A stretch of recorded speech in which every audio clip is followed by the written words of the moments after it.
গৃহস্বামী দাসী ক্রয় করে তাকে ভোগ করত, তাকে গর্ভবতী করত।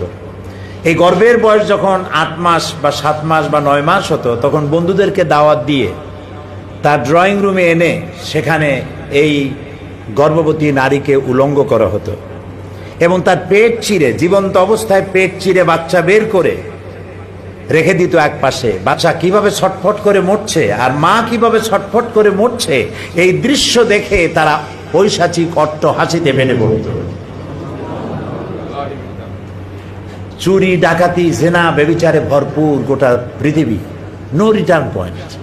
যখন এই অবস্থা হলো, ব্যাক করার হয় ধ্বংস, নতুবা নতুন কোনো পৃথিবীর উদ্ভাবন, নতুন কোনো সভ্যতার আগমন।